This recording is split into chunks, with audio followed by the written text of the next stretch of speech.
bien, nous sommes ravis aujourd'hui d'accueillir Stéphanie Tesson, metteur en scène de ce magnifique amphitryon que nous allons accueillir le vendredi 9 novembre. Stéphanie Tesson, directrice du théâtre de Poche-Montparnasse. L'une des directrices, en tout cas. Merci d'être là. Est-ce que tu peux nous parler de cet amphitryon de Molière, moins connu que tout ce que l'on sait? C'est quoi Amphitryon? Alors, en effet, c'est une pièce plus rare, moins jouée, et pourtant qui a compté beaucoup dans la vie de Molière. J'en ai une interprétation un peu personnelle, alors ne prenez ce que je dis que comme une espèce de parole très subjective. Hein. Je ne suis pas spécialiste de Molière, mais voilà, ce que j'en sais, ce que j'en ai lu, c'est que Amphitryon est écrit par Molière en 1667, pendant l'hiver, juste après le refus et la condamnation du Tartuffe. Et ce que j'avais lu aussi, peut-être les spécialistes me détailleront et puis rectifieront ce que je dis, ce que j'en avais lu, c'était que en septembre, Molière, aux abois avec sa troupe, parce qu'il ne peut plus jouer Tartuffe et qu'il n'a pas de pièces de rechange et qu'il se doit de renouveler son répertoire pour son public, envoie un émissaire spécialiste des suppliques des artistes sur le champ de bataille, parce que Louis XIV étant à l'époque en train de faire sa guerre dans les Flandres, l'émissaire est renvoyé comme ça, sans autre forme de procès par Louis XIV, et Molière se voit contraint d'écrire en 3 mois une pièce, et il écrit Amphitryon. Et il est malade, très malade à ce moment-là. C'est l'automne 1667, il est vraiment pas bien, à tel point que certains le disent mort, parce qu'il se manifeste pas, il reste enfermé chez lui pour écrire. Il a une pneumonie, c'est le début de sa grande maladie des poumons. Et il écrit Amphitryon, et moi j'y vois une sorte de règlement de compte avec l'Église, mais aussi de credo par rapport à son rapport à la foi. C'est-à-dire qu'il se défend de toutes les accusations qui lui ont été faites d'iconoclasme, de mécréantisme, d'athéisme, etc. Et au contraire, il donne à la postérité, au monde, à qui veut l'entendre, un véritable état de sa relation au divin, à Dieu, sans passer par le truchement de l'Église. Et ça donne pour moi une profession de foi extraordinaire. Parce que c'est rare dans l'œuvre de Molière que les dieux arrivent. Bon, il y a le commandeur dans Don Juan. Il y a Psyché, mais Psyché, on sait que c'est une comédie-ballet qui est à moitié écrite avec Corneille. Mais là, tout à coup, les dieux entrent en scène. Alors, évidemment, ça, c'est ma lecture, un peu mystique, mais je la revendique telle. Il y a une lecture beaucoup plus historique. C'est aussi l'année où Louis XIV vole Madame de Montespan à son mari, au grand dépit de celui-ci. Il y a toute l'histoire des cornes d'or avec lesquelles il arrive, le marquis de Montespan à la cour, il met des cornes d'or sur son carrosse, Louis XIV le bannit, et enfin, donc Louis XIV se prend pour le marquis de Montespan auprès de Madame, et un partage avec Jupiter n'a rien du tout qui déshonore, comme dit Molière à la fin d'Amphitryon. On rend au roi les honneurs qui lui sont dus et il a pouvoir absolu et droit de cause absolu, droit de fait sur toute sa cour. Voilà, droit divin. Et donc ça, c'est la lecture historique. Il y a une lecture philosophique et presque psychanalytique, celle du double. Elle est extraordinaire. Sosie. Musset va s'en servir. C'est une lecture très 19e, vraiment psychanalytique. Cette espèce de double, de dédoublement de la personnalité, de quête de l'identité, de qui suis-je dans les yeux de l'autre par rapport à ce que je sais de moi, le qui suis-je. Qui est très en avance d'ailleurs sur... Très. On est extraordinaire. Bon, enfin, Plaute l'avait déjà... Molière était déjà en retard sur l'Antiquité, mais c'est vrai que Plaute avait déjà éprouvé, puisque Plaute avait écrit son Amphitryon dans l'Antiquité. Et puis, premier siècle après Jésus-Christ ou avant, je ne sais jamais. Bref. Non, avant. Avant, je pense. Merci. Oui. Et puis, il y a cette lecture philosophique que j'aime beaucoup, moi, qui est une lecture... il n'y a pas de morale dans Amphitryon, il n'y a plus de jugement. On est au-delà de tout ça. On est un peu chez Nietzsche. Oui, moi je le vois comme ça.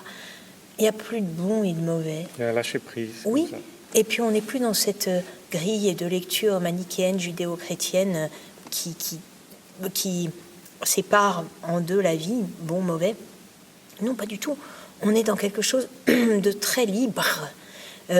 Jupiter descend, il aime Alcmène, et par le truchement de l'amour, chaque personnage arrive à une révélation de conscience sur sa propre identité et à une relecture du rapport à la vie, aux choses, à l'instant. Prendre l'instant tel qu'il est, le hic et nunc, l'amor fati. Bon, je ne suis pas philosophe, mais c'est des notions qu'on retrouve chez Nietzsche. Il y a quelque chose d'un peu ovidien, d'un peu antique aussi dans la façon de prendre modèle sur la nature, de prendre exemple sur la nature. La chose est comme elle est, et il faut la prendre comme telle pour arriver à un état de bonheur et d'accomplissement. Voilà. Ça c'est très révélateur pour moi d'un état d'existence de Molière qui doit avoir il n'est pas loin de la cinquantaine à ce moment-là. Oui, il est mort à 52, il est mort à voilà, 52 50, ans. La mort approche. Oui, la mort approche. Et en fait, il lâche. Et pardon. Et la dernière chose, c'est l'amour. Alors pour moi, ça c'est la lecture spirituelle. Je pense que cette pièce est une déclaration d'amour. Tu disais lâcher prise, Hervé, mais il y a quelque chose comme ça de... On aime, je leur disais tout à l'heure aux acteurs, l'autre devient plus important que soi-même. Tout est possible. Donc on se remet aux mains du hasard, de la fatalité. On appelle ça comme on veut, de l'instant. On est dans un rapport à la vérité absolue. Il n'y a pas de trucage, il n'y a pas d'artifice, il n'y a plus de mensonge, puisque même les reflets commencent à vous dire qui vous êtes. Donc on touche à la vérité absolue. Et ça fait se dépouiller complètement de toute tentation de paraître pour arriver à l'essence même de chacun. Et dans ce dépouillement par rapport à toutes les conventions, tous les codes, toutes les conformismes, on accède à une forme de sincérité qui amène à l'amour, quoi. On est nu, on est vrai. En fait, une sorte de dépouillement. Oui, Qu'a Molière, de nudité et d'apaisement. Et ouais, d'apaisement, c'est ça. absolument. Alors que, en fait, c'est la pièce la plus existentielle de Molière. Essentielle, existentielle. J'y vois quelque chose. Et on a un rapport au surnaturel magnifique, car l'invisible est aussi important que le visible dans Amphitryon. On nage dans les particules élémentaires, c'est-à-dire on est dans chaque chose qui n'est pas est. Puisque Dieu est partout, la présence de Jupiter est sensible partout, le surgissement est à tout venant, on ne sait jamais ce qui va se passer d'un moment à l'autre, on est entre les mains du destin et ça crée une sorte d'état d'abandon, de disponibilité qui fait que tout est possible. Et voilà, on s'est dit tout ça avec les acteurs et après on s'est dit on va essayer de toucher à ce que Molière a exprimé dans sa pièce, en le transposant sur le plateau. Donc il y a dépouillons-nous, mettons-nous tout nus, ne jouons qu'avec cet amour du public, cet amour de l'autre, cet amour de Molière. Prenons ça comme voie absolue, comme principe absolu, et voyons ce que ça donne. Et ça donnait quelque chose de très beau, d'unique. Alors on espère que c'est ainsi que vous le recevrez. Quand ils arrivent à toucher cet état de spontanéité, de vérité, ça donne des choses très belles, car très humbles aussi, et très innocentes. Et on retrouve là une sorte de déclaration d'amour au théâtre, aussi à l'instant de non-jeu, dans lequel le théâtre, c'est la vie, et c'est comme ça que Molière le pratiquait. Donc, en effet, c'est une vraie profession de foi de sa part dans cette histoire et un vrai acte d'amour envers le métier. Alors aujourd'hui on a la chance d'être sur notre plateau à l'Atrium, puisque c'est là que vous répétez, devant ce magnifique décor qui a été recréé cet été, qui est superbe. On pourra peut-être en dire un mot tout à l'heure. Et puis on est entre nous, donc personne ne nous regarde. J'aperçois là-bas dans les coulisses Amphitryon. J'aperçois Jean-Paul Borde. Il n'est pas en costume, mais il est c'est là. le général. Il vient de gagner une grande victoire. Jean-Paul, la place m'est heureuse. on te connaît très bien à l'Atrium. Tu es bienvenu. Merci. Peut-être que tu peux nous parler de ta distribution, de toute cette magie, toute cette alchimie qui est en train de se recréer. D'abord, c'est tellement touchant d'être là, parce que c'est vrai que quand Jean-Paul nous a fait le grand plaisir de venir se jeter dans l'aventure, peut-être la première, Cœur le premier, il était en pleine préparation de son Michel-Ange. Le fils de Dieu qui a été créé ici. Ouais. Qui a été créé ici. Et ce qui est merveilleux, c'est que dans ce Michel-Ange, que tous les spectateurs qui nous regardent, je pense, ont vu, ce sont des fidèles de l'Atrium, il y a cet échafaudage qui dissimule un ciel. C'est quand même merveilleux qu'un an plus tard, le ciel apparaisse, voilà, derrière l'échafaudage. Et que cousinage incroyable. C'est beau, hein. Et il y a beaucoup eu de coïncidences comme ça entre nous tous, dans cette troupe qui s'est fabriquée de manière très fraternelle. C'est vraiment une fratrie, cette troupe.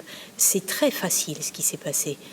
On peut rendre hommage à François de Mazières, parce que c'est de lui qu'est vraiment née la tentation de cet amphitryon, puisque Nicolas Vaute devait faire le misanthrope à Versailles, il n'était pas prêt. François de Mazières me dit qu'est-ce que je peux faire comme Molière? Je lui dis amphitryon, et je lui dis mais si je le fais, c'est avec Nicolas, puisqu'on avait déjà travaillé ensemble, travaillé, joué, vécu des moments de théâtre forts ensemble, et du coup c'était sosie pour moi immédiatement. Et il y a eu une sorte de cohérence dans tout ça, logique providentielle. Nicolas jouait au théâtre de Poche. Je lui dis, tu veux faire sosie, tu fais plus misanthrope? Il me dit d'accord. Je lui dis d'accord, mais c'est toi qui choisis tous les acteurs. Et c'est lui qui a fait la distribution. Ah oui. Ah oui. Ouais, c'est Nicolas qui a appelé ses frères et ses sœurs de théâtre. Et c'est amusant parce qu'ils sont venus comme ça, les uns les autres. Alors il y avait des liens. Et tous, j'ai trouvé avec tous un lien fort. Il a pris sa femme à l'époque pour jouer Cléantis. Il n'est pas allé chercher très loin. Et puis maintenant, c'est Sophie Bouilloux qui a pris la relève. Mais Sophie Bouilloux avait joué aussi au théâtre de Poche. Il a demandé à Jean-Paul de jouer Amphitryon, et ça m'a paru une évidence immédiate. En plus, Jean-Paul était là le soir où Nicolas a dit « si on demande à Jean-Paul ?» Mais bien sûr, c'est à Jean-Paul qu'il faut. Et hop, il allait lui demander. Jean-Paul a dit « oh, tu vois comme il fait ?» Oh.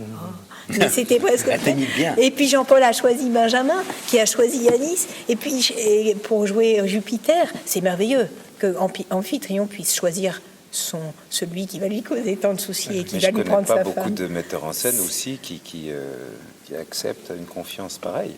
Mais si, c'était une histoire de fraternité et de lien. On avait dit on faisait une famille. Parce que c'est toi qui inspirais aussi quelque chose. Bon, j'avais mes deux vieux camarades de guerre, Mathias Maréchal et Anthony Cochin, qui sont vraiment deux grands piliers de Tréteau avec qui j'ai fait pas mal de choses déjà, et ils sont là, ils ont été là tout de suite. Puis Odile Cohen, cette colonne qui nous a été amenée par l'intermédiaire de Anne Bourgeois, qui est un metteur en scène très cher à mon cœur. Je lui ai dit, au cœur de l'Atrium aussi. Oui, aussi. Oui, on a travaillé beaucoup ensemble ici. Oui. Je lui ai dit, je cherche une actrice. Elle me dit, donne-moi deux mots. Je lui ai dit, dignité et élégance. Elle me dit, Odile Cohen. Crac, c'était Odile. Donc, tout ça était très facile. Voilà. Après, il y a tout l'équipage. C'est un vrai équipage. On est sur un bateau technique, comme on dit, mais c'est une technique inspirée et très artistique, mais on en parlera peut-être. C'est une comédie aussi. Alors c'est philosophique, c'est existentiel, c'est une comédie. Et à la différence des autres pièces de Molière qui essayent d'éduquer, qui essayent d'apporter des choses, celle-là, comme vous le disiez, elle ne donne pas de recette, elle est libre. Et alors, comment aller chercher de la comédie? Comment vivre le comique quand il n'y a pas des répliques comme le poumon, quand il n'y a pas que diable est différent dans cette galère? Parce qu'en fait, voilà, et c'est un comique particulier, la comédie d'Amphitryon. Mais c'est le comique du Guignol. C'est-à-dire que, vraiment, on est dans le Guignol. C'est vraiment les ficelles, j'ai une ficelle, hein, c'est les ficelles du Guignol. C'est-à-dire, le public est au courant et les personnages ne le sont pas. C'est ça. Oui. Donc, mais non, c'est pas lui, c'est lui. C'est jouissif. C'est ça. C'est jubilatoire d'être dans la salle. C'est ça. Bon, ben voilà, c'est le ressort de la complicité de l'auteur avec le public que les personnages et les acteurs n'ont pas. Donc le public a une place de roi, de choix. Une place d'avance, quoi. Il a un point d'avance. Oui, c'est ça. Magnifique. Et après, tout se joue sur la surprise. C'est la comédie de la surprise. C'est la fulgurance. On s'y attend pas, on ne sait pas ce qui va se passer. Et voilà que ça advient. Quelle que soit la façon dont on l'a travaillé, je suppose que Stéphanie vous a dit toute la dimension, bon, voilà, métaphysique, existentielle, tout ça. Quoi qu'il arrive, c'est malgré nous, on a quelque part à part à le travailler. On livre la chose et les gens éclatent de rire, mais on n'a rien fait pour ça. C'est Vous assez jouez quand même, magique. moi qui l'ai vu, vous jouez beaucoup quand même, vous le jouez bien. Mais Vous c'est jouez très, presque, très tu bien. comprends, c'est presque malgré nous. C'est tellement Oui, fort. Oui, je comprends. Ouais. Oui, oui. Ils jouent pas d'ailleurs. On se dit on joue pas du tout. C'est un jeu. Ils sont pris dans un jeu. Ils sont les jouets Ou alors- d'une situation, mais ils jouent pas du tout. Ils sont. Quand il arrive, Amphitryon, et qu'il dit à sa femme, je suis tellement heureux de vous voir. Ça fait tellement longtemps, et qu'elle lui dit si tôt de retour. Les gens éclatent de rire. Lui, il comprend pas. Sa stupeur dépité provoque un éclat de rire chez le public, un éclat de rire chez Alcmène. Et C'est vrai que c'est vertigineux. et personne ne peut. Mais cette situation est extraordinaire. Ah oui. C'est une méprise magnifique. Et c'est beau. Et chacun. On a souvent donné l'image d'une roue parce que chacun croit être au centre de la pièce et les points de vue se décalent comme ça de l'un à l'autre. Et ça, c'est une merveilleuse leçon de justement de tolérance. Parce que la vérité est multiple. Et elle change suivant chaque pôle, chaque point de vue. Et il y en a autant qu'il y a de personnages. C'est là où je dis qu'il n'y a pas de morale. C'est merveilleux que Molière ait pu réinventer l'idée d'une tolérance à travers ce décalage de vérité. Et toutes les vérités sont vraies, mais elles sont plurielles. Oui, c'est ça. C'est magnifique. Et le travail avec les alexandrins, parce qu'il y a des alexandrins et des autosyllabes. Et des heptasyllabes et des décasyllabes. C'est ça, donc ce qu'on appelle les vers libres. Enfin, voilà. Comment travailler alors je crois qu'il donne des pistes, Molière. Enfin, c'est les personnages princiers ou qui ont les alexandrins, ou tout le monde se partage les vers? Non, c'est partage. C'est un partage. oui. Vous savez, c'est 1668, donc c'est février, la première représentation d'Amphitryon. C'est l'année où La Fontaine publie son premier recueil de fables, qui est écrit exactement sur le même, la même expérimentation de rythmique différente dans la prosodie, c'est-à-dire décasyllabes, octosyllabes, heptasyllabes, alexandrins. Et puis on sait les affinités qu'il y avait entre Molière et La Fontaine, la même année. Donc c'était des expérimentations qui étaient dans c'est l'air ça. du temps, d'écriture stylistique. Il travaille en laboratoire. C'est extraordinaire. C'est une année exceptionnelle. Ils étaient à la cour, tu parlais de Louis XIV tout à l'heure. C'était merveilleux ce que Louis XIV arrivait à... Lui aussi, il réunissait des troupes et des familles. C'est magnifique ce que cet homme a pu faire, parce qu'il a créé l'œuvre d'un siècle grâce à ce château.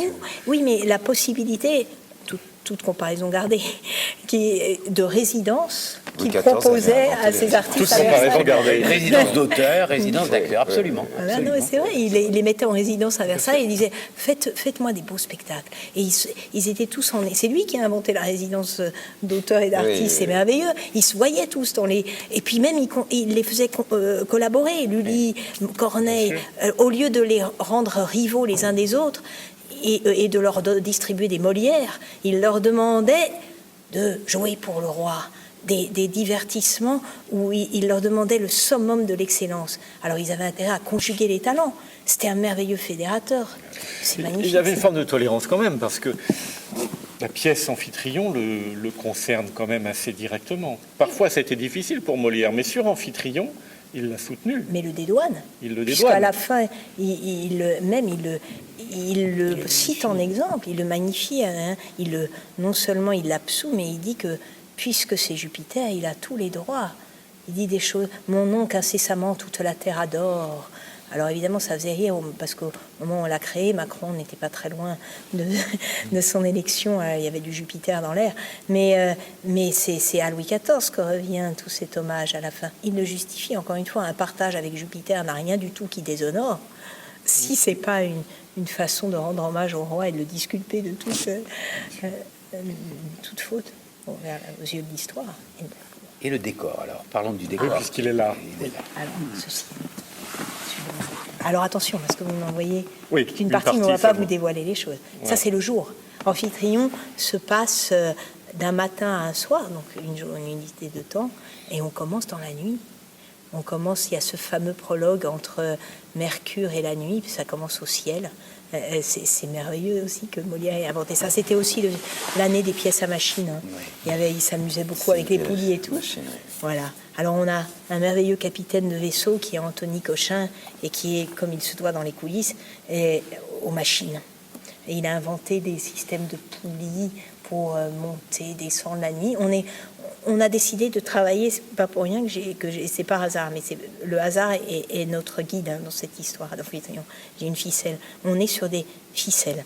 Alors, attention à certains mots, mais celui-là, on a le droit. Ficelle, on a le droit. Celui-là, on a le droit. Non, c'est pour ça, c'est par prudence. Voilà. Et en fait, mais on va pas vous dévoiler toutes les ficelles du spectacle, mais la nuit et le jour sont l'œuvre. On les appelle comme ça, c'est peint sur des grandes toiles de soie par une sublime artiste et compagne de chœur, Marguerite d'Anguille des Déserts, dont le nom est déjà un poème. Magnifique. Et voilà, on s'est rencontrés à l'école de la rue Blanche il y a 25 ans et depuis on ne s'est jamais quittés. Et Marguerite est peintre, elle fait des marionnettes aussi géantes, elle aime beaucoup l'air, donc elle est souvent dans les nuages et dans l'élément de l'air.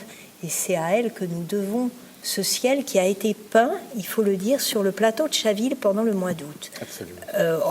Une partie, on avait été peinte au théâtre de Poche, mais une partie d'un ciel à travers une fenêtre. Là, Hervé Meunier nous a permis d'ouvrir la fenêtre et on voit tout le ciel dans son entier. Donc il y a 80 mètres carrés de ciel derrière vous et de jour. Et puis il y a une belle toile de nuit aussi pour le démarrage du spectacle. Et puis c'est drôle parce que le décor tient dans une voiture. Ah oui. C'est une grande fierté. Pas les costumes. Les costumes sont l'œuvre de Corinne Rossi et de Marguerite qui a ajouté cette touche de peinture dessus. On est parti sur une esthétique assez proche. On est tous à peu près de la même génération, toute cette troupe. Et je crois qu'on peut se dire qu'on a tous été nourri au film de Ariane Nouchkine, avec ce Molière et peut-être qui a déclenché les vocations, en tout cas qui nous a inspirés les uns les autres à l'âge de l'adolescence. On a tous été... Et on a eu une tentation de retourner à cet amour d'adolescent et à cette espèce de racine pour nous tous de déclaration des vocations. Oui. Non, j'avais pas pensé. Et du coup, on est parti là-dessus. Alors aussi avec les maquilleuses, aussi notre chère compagne, parce que comme Jean-Paul, moi je travaille bien en compagnonnage. Il y a des fidélités qui accélèrent aussi. On se connaît bien parce qu'on a des esthétiques et des façons de travailler très, très semblables, très similaires. C'est pour ça qu'on s'est bien entendu tout de suite avec Anthony et Mathias, parce qu'ils venaient des tréteaux de France. Et il y a un peu de Marcel Maréchal. On a des pères et des maîtres dans tout ça. Hein. Donc Nouchkine en est un, Marcel Maréchal. Et évidemment, Anne Caramagnol, qui est préposée au maquillage et aux perruques, qui adore les peintures sur visage, avait comme ligne de retrouver quelque chose du XVIIe. On a dit, on part sur le XVIIe. Après, il y a des petits bouts empruntés à l'Antiquité aussi. Mais on voulait quelque chose de beau. Voilà. Y compris pour les perruques, d'ailleurs. Et les perruques. Jean-Paul est majestueux dans son costume. Encore plus que d'habitude. Et oui. Si c'est possible. Il faut bien une compensation au fait d'être cocu. Oui, c'est vrai. Tu n'as pas tes cœurs. Je t'ai dit ça plusieurs fois déjà, mais puisque là, on est en public, on peut le dire. Tu es l'entrée en scène la plus belle que j'ai vue la dernière saison. Je suis peut-être redondant, mais on était ensemble. Tu as une entrée en scène absolument magistrale. Magistrale. Il y a des images au théâtre de Poche. Mais c'est drôle parce que avant son entrée en scène, il y avait des gags. On n'avait qu'une petite impasse et il n'y a pas de coulisses aux Poches. Donc on était directement en communication avec l'impasse. Et il y a des images inoubliables de Jean-Paul avec sa grande perruque blonde et ces espèces de jupes, des graves, de capes comme ça, et sa clope dans l'impasse, attendant comme ça son entrée. Il y a des photos. Oui. J'adorerais voir. Je vous montrerai. C'est magnifique. Il y a des photos extraordinaires, des coulisses. C'était petit le Poche, fallait pousser les murs, donc on avait des studios, on jouait dans le foyer, on jouait partout. Est-ce que tu rentreras par la salle aussi, comme au Poche? Je pense qu'ils sont installés. Rien. Non, je crois qu'il y a une tyrolienne. Bon. Non, je crois pas. Non, mais ce qui est merveilleux, c'est voilà, on l'a créé aux Écuries du Roi, à Versailles. On l'a joué aux poches. On est donc passé à une autre dimension, voilà. Et puis, pouf, on repart, on a grandi à nouveau. Je nous souhaite surtout, puisque la tournée n'a pas encore démarré, de retrouver part et proportion à tout. Mais à chaque fois, c'est merveilleux. C'est pour ça que c'est bien les tournées, d'ailleurs. Oui. Parce qu'on est perdu. On arrive dans un lieu, on n'a pas le temps de... Voilà. Ici, grâce à vous, grâce à Hervé, on s'installe un peu, Dieu merci. Mais on va partir, voilà. Ça rejoint Molière. Avec Oui, une carriole, avec une roulotte. Et une voiture. Une voiture pour le décor. C'est comme si, je me souviens, une grande amie à moi, qui est une grande actrice, Christiane Coendi, m'avait dit, tu sais, en tournée, il faut faire ça, il faut arriver comme si tu arrivais dans une voiture de sport, avec des lunettes noires, tu ne parles à personne, tu joues et tu files, tout de suite après. Flof. Il faut que ce soit une déflagration. On n'a pas le temps de s'installer. Il faut que ce soit vertigineux à chaque fois. Et le rythme, en plus des représentations, n'est pas le même à Paris. On joue pratiquement tous les soirs en tournée. Il y a des espaces-temps où on joue pas. C'est bien, ça fait peur. Et Qu'est-ce que tu ressens, toi, à jouer Amphitryon comme ça? C'est quand même... ils m'ont fait un cadeau merveilleux, Nicolas, Stéphanie. Mon dernier Molière, c'était Tartuffe. Alors j'avais été gâté aussi.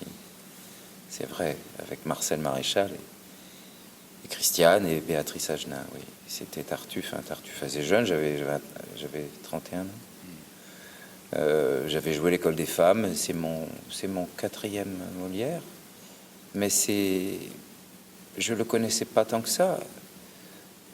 Je pense que si je me projette metteur en scène, réunir des pièces, au départ, je me souhaite de trouver une idée pour inspirer. Et Stéphanie a trouvé l'idée. À partir de là, ça m'a inspiré suffisamment pour traverser les éventuels et normaux obstacles qu'on traverse en répétition. Mais j'avais l'idée, elle ne m'a pas quitté. Et si, fais-lui confiance, si je la perdais, elle me la redonnerait tout de suite. L'idée, elle vous en a parlé, c'est l'amour. C'est pas une idée. Prolonger C'est une l'amour le source, plus une longtemps intuition. possible jusqu'au moment où on ne peut plus.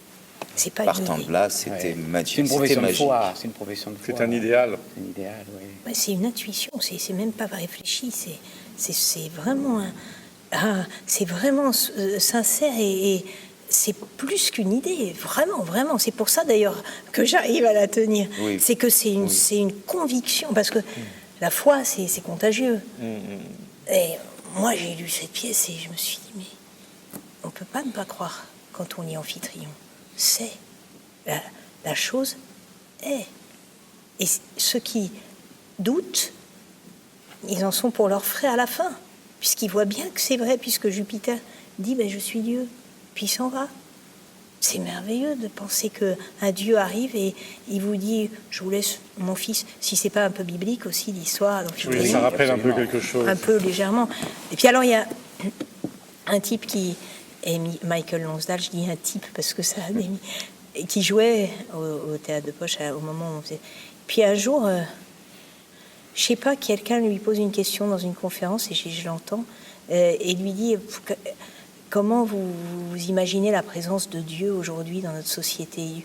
Dieu, je ne sais pas, mais ce qui reste c'est l'amour toujours. Et pour moi, alors après tout s'est ouvert, les portes, le chemin, c'était lumineux. Voilà, il n'y avait plus qu'à suivre. Moi, je trouve que c'est une conclusion magnifique. Absolument. On se retrouve donc le vendredi 9 novembre à 20h45 pour cette pièce superbe. Et puis, cerise sur le gâteau, à l'issue de la représentation, il y aura une rencontre de l'atelier avec vous et une partie de la troupe, ceux qui voudront bien venir. Et tu me disais qu'ils avaient cette générosité-là. Oui. Donc, le 9 novembre à 20h45. Merci à tous. Merci, Stéphanie Tesson. Merci. Merci Jean-Paul Borde. Merci à vous. Merci Pierre-Olivier.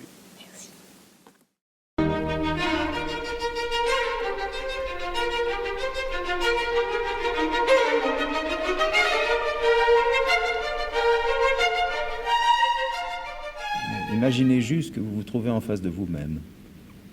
C'est tout un programme. Bonne chance.